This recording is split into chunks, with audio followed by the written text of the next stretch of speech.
नमस्कार दोस्तों, स्वागत है आप सभी का हमारे चैनल पर। और आज की इस वीडियो में हम बात करने वाले हैं SBI PO last 30 days strategy. तो एसबीआई पीओ का जो एग्जाम है वो 3 टायर में होता है, पहला प्रीलिम्स, दूसरा मेंस और तीसरा इंटरव्यू। इस वीडियो के अंदर हम बात करने वाले हैं स्पेसिफिकली प्रीलिम्स के बारे में। तो दोस्तों, जो प्रीलिम्स है वो 3 सेक्शन में होता है, इंग्लिश, रीजनिंग और क्वांट। इंग्लिश जो 30 मार्क्स का, रीजनिंग 35 और क्वांट 35 मार्क्स के। सारे जो सेक्शन है वो 20-20 मिनट्स के होते हैं। जो टोटल एग्जाम है वो 100 मार्क्स का होता है और 60 मिनट आपको दिया जाता है। सबसे पहले हम बात करते हैं इंग्लिश के अंदर।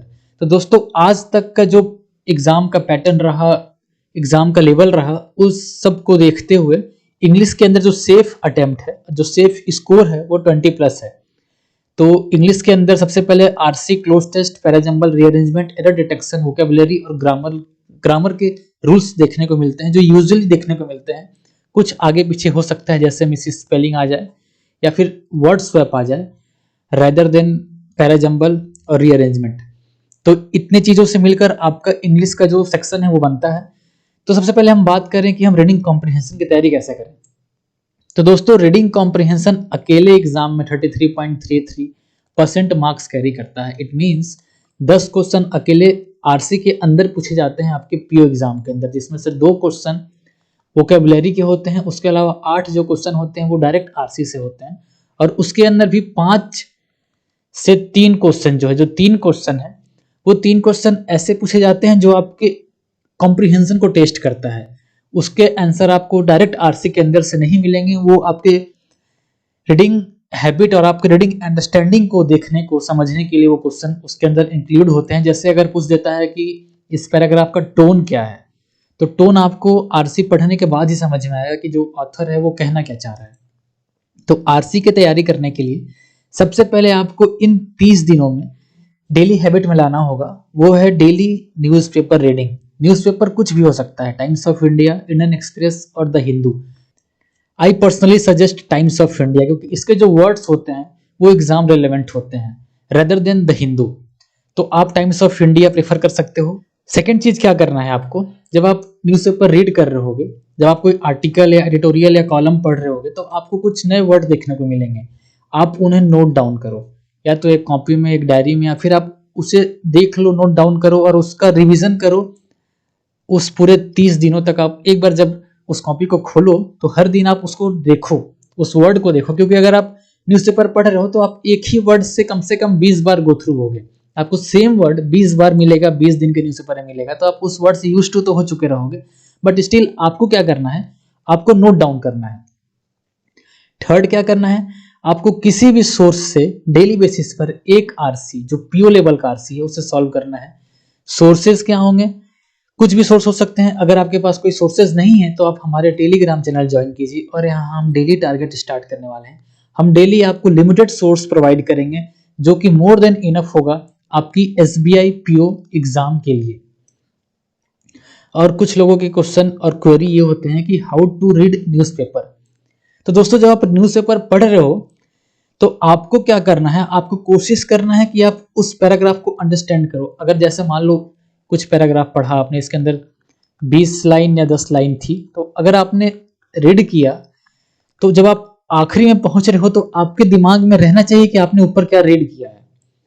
तो आप समझते हुए पढ़ो, क्योंकि एग्जाम के अंदर भी सेम चीज होगा। जब आप आरसी रीड करोगे और जब आप क्वेश्चन करने जाओगे तो आपके दिमाग में रहना चाहिए कि जो आपने ऊपर में आरसी पढ़ा उसका थीम क्या था, आरसी में ऑथर कहना क्या चाह रहा है।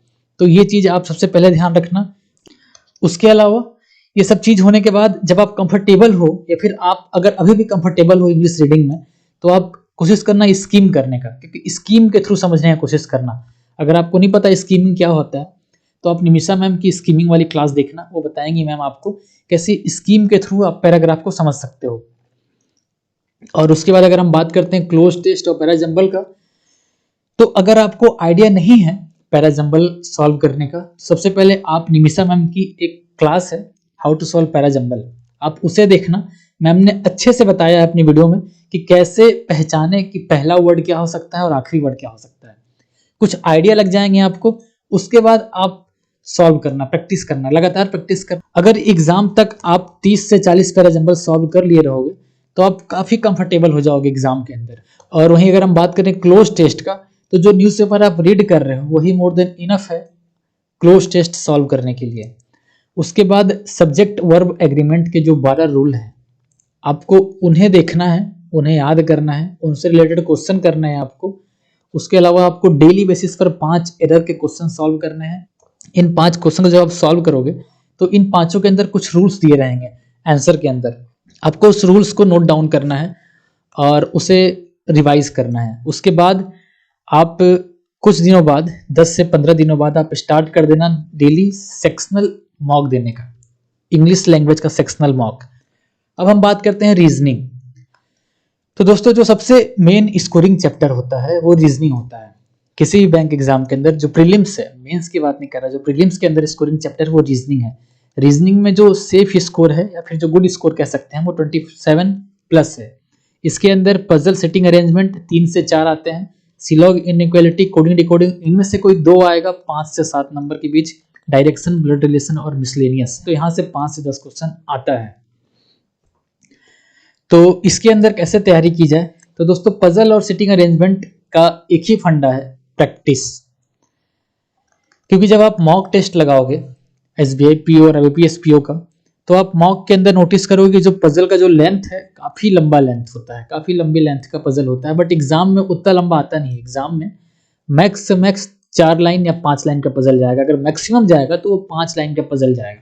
तो 5 लाइन का पजल सॉल्व, बट वो पजल ऐसा रहेगा कि आपको फंसा देगा। कब तक फंसा देगा, जब तक आप इनफ पजल की प्रैक्टिस नहीं किए रहोगे। और साथ ही साथ आपकी अगर पजल रीडिंग की हैबिट खराब है, तो अगर किसी क्वेश्चन में लिखा है ए लिप्स 2% अबव बी, तो आप उसे पढ़ोगे 3% अबव बी। तो जो पजल में जो रीडिंग की हैबिट है आपको वो डेवलप करनी है विद द टाइम। और उसके साथ ही आपको डेली बेसिस पर 5 सेट करने हैं पजल के और सिटिंग अरेंजमेंट के। कहाँ से करोगे आप, या तो गाइडली की पीडीएफ से करो, या तो आईबीपीएस पीओ का जो मॉक दिया है आपने, अभी जो मॉक बचे हुए हैं आप वहां से उठाओ पजल और वहां से करो। क्योंकि मॉक टेस्ट के अंदर जो मॉक दिए हैं, जो मॉक टेस्ट के अंदर जो क्वेश्चन दिए गए हैं पजल के, सिटिंग अरेंजमेंट के, वो पीओ लेवल के हैं और अच्छे लेवल के हैं। आप उन्हें सॉल्व करो और कंसेप्ट को सीखो। आप जब पजल सॉल्व कर रहे हो तो आप जो डेटा नोट डाउन करते हो आप उसे अच्छे से नोट डाउन करना, तो आपसे चीजें बन जाएंगी। बट ज्यादातर लोग, मोस्ट ऑफ द लोगों की जो गलती होती है वो होती है रीडिंग के टाइम में। वो लोग जब रीड करते हैं पजल को एग्जाम में बैठ के, तो आई डोंट नो व्हाई, या तो प्रेशर होता होगा उनके अंदर या तो जल्दबाजी होती है, वो चीज़ों को गलत पढ़ लेते हैं। और मोस्ट ऑफ लोगों की जो पजल और सेटिंग अरेंजमेंट क्वेश्चन यही गलत होता है। तो आपको इस चीज़ को डेवलप करना है कि जब आप रीड कर रहे हो पजल, तो वो 100% एक्यूरेट रीड करो और नोट डाउन करो। सोर्सेज क्या रहने वाले हैं, उसके अलावा अड्डा का हाई लेवल पजल का जो बुक है उसका पीडीएफ अवेलेबल हो जाएगा आपको हमारे टेलीग्राम चैनल पर, आप ज्वाइन कर सकते हैं। और अगर कोई बिगिनर है, किसी ने 1-2 महीने पहले स्टार्ट किया है तैयारी, तो वो अंकुश लांबा की जो पजल की सीरीज है उसे देखे। कम से कम 10 से 15 दिन आप उसे देखो। सर ने जो पजल कराए हैं आप उनकी टेक्निक देखो, थ्रेड मेथड सीखो। उसके अलावा जो सर ने सिटिंग अरेंजमेंट कराए हैं, पजल कराए हैं, आप उन सब चीज़ों को सीखो और उसके बाद आप वापस इस जगह पर आओ। उसके अलावा जो टॉपिक बच रहे हैं हमारे, जैसे सीलॉग, इनइक्वालिटी, कोडिंग डिकोडिंग, आप इनके जो हैं गाइडली के पीडीएफ से आप इन्हें सॉल्व कर सकते हो डेली बेसिस पर। 5-5 क्वेश्चन भी करो आप, तो वो इनफ रहेगा। आप 30 दिनों में 150 क्वेश्चन कर लोगे सारे टॉपिक से। अब हम बात करते हैं क्वांट के अंदर। तो दोस्तों क्वांट जो है आईबीपीएस पीओ हो या फिर एसबीआई पीओ हो, सबसे टफेस्ट पार्ट होता है वो क्वांट होता है, क्योंकि क्वांट के अंदर लोगों के स्कोर नहीं होते। तो आपको क्या करना है, आपको मेन फोकस करना है क्वांट के अंदर कहाँ, कि आप कैसे 23 प्लस स्कोर कर पाओ। आपको 35 देखना ही नहीं है क्वांट में, 23 प्लस देखना है। उसके लिए सबसे पहले क्या, आपको speed maths, arithmetic, data interpretation, ये 3 चीजें मिलकर क्वांट का जो पूरा सेक्शन बनाती हैं। तो सबसे पहले आपको स्पीड मैथ्स पर फोकस करना है। ये जो चीज है स्पीड मैथ्स का, इसको आपको करना है डेली बेसिस पर। क्या क्या करना है, टेबल आपको रिवाइज करना है daily up to 30, percentage to fraction ratio, square cube, square 50 तक, क्यूब 20 तक, मल्टीप्लिकेशन, डिवीजन और एडिशन का प्रैक्टिस। उसके साथ ही साथ अपने जो कैलकुलेशन है स्पीड अप करना है आपको। जैसे कोई भी कैलकुलेशन मान लो 40 × 75 हुआ, तो 75 का 4 टाइम पता है आपको 300 होता है, एक और 0 3000। मतलब आपको जो अपना स्पीड है उसको इन्हेंस करना है, कैलकुलेशन स्पीड, क्योंकि ये आपको हर जगह हेल्प करेगा, वेदर आप डीआई सॉल्व कर रहे हो या अरिथमेटिक सॉल्व कर रहे होंगे। अगर आप अरिथमेटिक सॉल्व कर रहे होंगे तो जो परसेंटेज टू फ्रैक्शन रेशियो है ये आपको मदद करेगा, साथ ही साथ मल्टीप्लीकेशन, और आपने जो अपना कैलकुलेशन स्पीड बूस्ट किया है, जो अपना कैलकुलेशन ठीक किया है आपने, वो मदद करेगा आपको डीआई के अंदर।